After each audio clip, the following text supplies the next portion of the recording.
The new era of Big Brother banking looms. Regulators vote on whether to bring in Paul Volcker's rule and fundamentally change how US banks operate forever.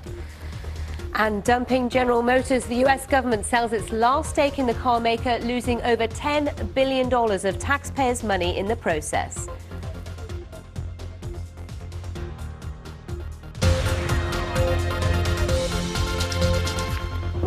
Hello and welcome you with World Business Report. I'm Sally Bundock. In a moment we'll be heading live to New York to find out why the US government chose to sell its last GM shares now. But first of all, Wall Street banks will soon get a decision on a controversial ban that could not only affect how they run their business, but also their ability to make money. The ban would stop banks from trading for their own gain and limit their ability to invest in hedge funds and private equity. Today, several of America's top financial regulators are set to vote on the proposal. The big question is, will it make the financial sector any safer? Michelle Fleury reports. The failure of Lehman Brothers shocked the world. With it came the realization that casino fever had taken over the banks, and they'd been rolling the dice with our money. Today, regulators will vote on the Volcker rule, a measure designed to place restrictions on the finance industry after the chaos that it's caused. The big banks on Wall Street use large amounts of money, mostly borrowed money, to place big bets so that they can make big bonuses. What the Volcker rule is supposed to do is stop that type of gambling because it's very high risk. And if those bets go the wrong way, like they did in 2008, they can not only threaten the bank itself, but the entire financial system, which is what we saw. The Volcker rule was named after this man, Paul Volcker, a former chairman of the Federal Reserve who pushed for its introduction when he served as an advisor to President Obama. It's considered the centerpiece of bank reforms, referred to as the Dodd-Frank Act, after the lawmakers who helped craft the bill 3 years ago. Its implementation was delayed in part because of strong opposition from the finance industry. I think the finance industry has been lobbying very aggressively to try to make sure it doesn't change it, but unfortunately I think for many people in the larger institutions it's going to have a significant impact. The rule's obviously going to be, or seems to be, a lot more tough coming down the pike than people thought it was going to be. The banks, whose power and complexity has challenged regulators, are in for a shock. The financial crisis here on Wall Street is over, but the fallout is not. Banks are braced for new rules aimed at deterring them from taking the kind of risks that pose a danger to the rest of us. Michelle Fleury, BBC News, New York.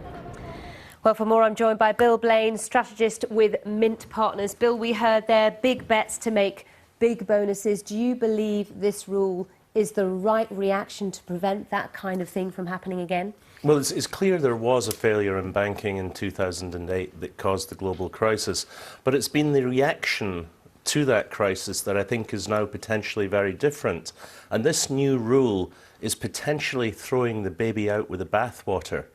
One of the successes of Western economies and being able to grow so spectacularly over the last 70 years is because they have very efficient markets. And for markets to be efficient and allocate cash properly in the economy, allow companies to grow and therefore create new employment, means that they have to be free to do that. Unfortunately, the Volcker rule and some of the other things were happening make markets less efficient. And I think that's a long-term danger. What is the right answer then, Bill? Because many would argue, they see your point of view, markets need to be free in order to function properly.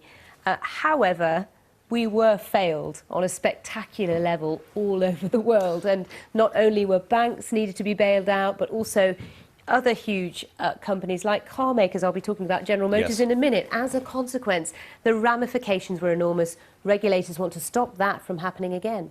There has to be an element of oversight. There needs to be efficient regulation.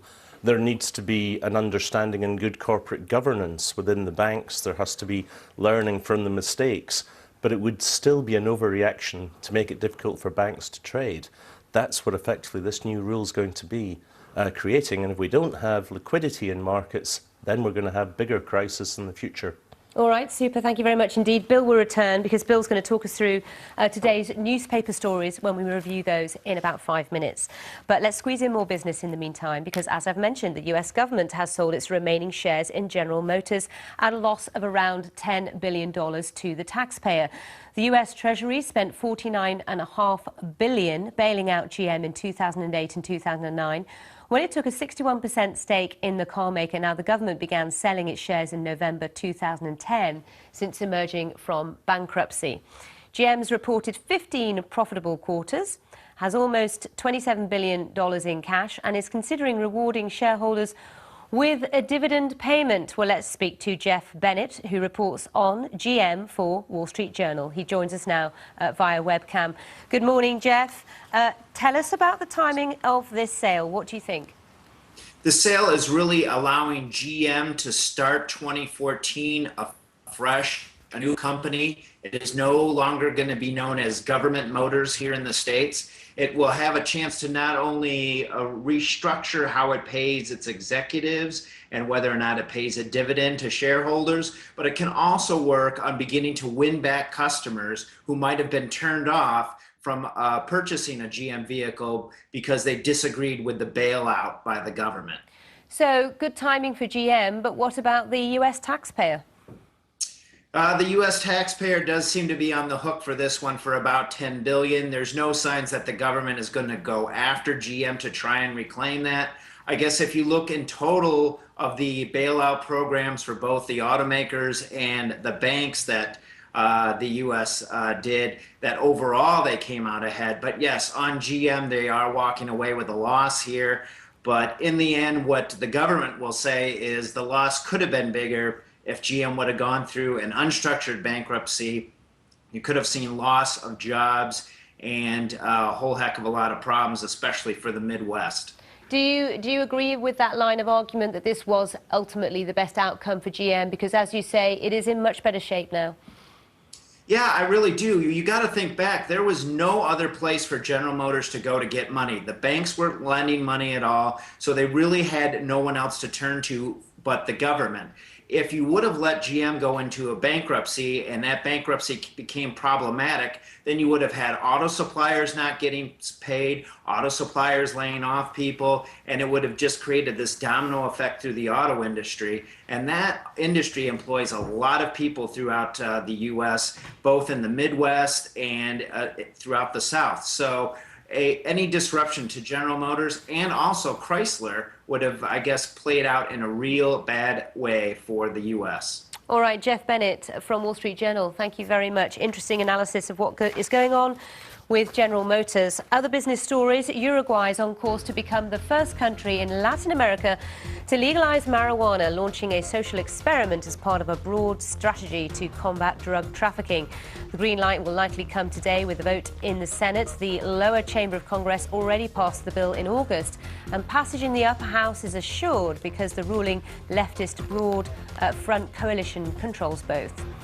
Mexico's planned energy bill goes to the full floor of the Senate for debate today. It outlines plans to open up the world's 10th biggest oil producer to private investment by allowing new types of contracts, marking the industry's most dramatic overhaul in 75 years. This bill is much bolder than the draft proposed by Peña Nieto's Institutional Revolutionary Party, which was back in August.